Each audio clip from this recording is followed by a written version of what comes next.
সংবিধান সংস্কার বিষয়ক প্রস্তাবনা তুলে ধরেছে জাতীয় পার্টি।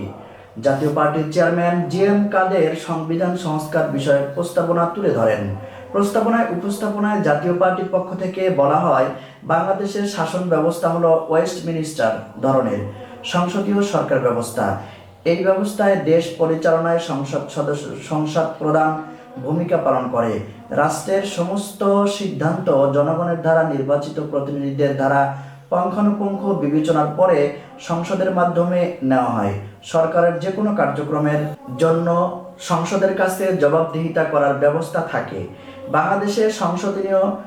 বাংলাদেশের সংসদীয় গণতন্ত্র ব্যবস্থা চালুর প্রথম থেকেই সংবিধান ও কার্যপ্রণালী বিধির খসড়া যেভাবেই তৈরি করা হয়েছিল, কিন্তু সেখানেও প্রথম থেকেই প্রধানমন্ত্রী বা সরকারের প্রধান নির্বাহীকে সংসদের উপর সম্পূর্ণ নিয়ন্ত্রণ রাখার ক্ষমতা দেওয়া হয়েছিল।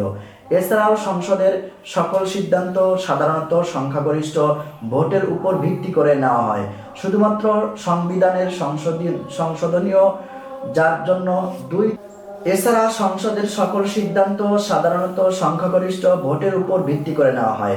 শুধুমাত্র সংবিধানের সংশোধনীয় যার জন্য 2/3 সংখ্যাগরিষ্ঠতার প্রয়োজন হয়। সুতরাং সংবিধানের ৭০ অনুচ্ছেদ প্রধানমন্ত্রীকে একতরফাভাবে যে কোনো সিদ্ধান্ত গ্রহণের এবং সংসদে তা পাশ করানোর ক্ষমতা দেয়।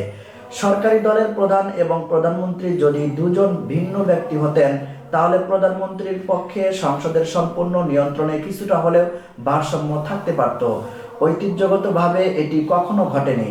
এখন পর্যন্ত যখনই সুযোগ আসে, দলীয় প্রধানই প্রধানমন্ত্রীর পদ গ্রহণ করেন। সেই প্রেক্ষাপটে সংবিধান সংস্কারের জন্য প্রথম সুপারিশ হলো সরকারি দলের প্রধান এবং প্রধানমন্ত্রী একই ব্যক্তি না হওয়ার ব্যবস্থা সংবিধানে সংযোজিত করা বলে উল্লেখ করা হয় জাতীয় পার্টির পক্ষ থেকে।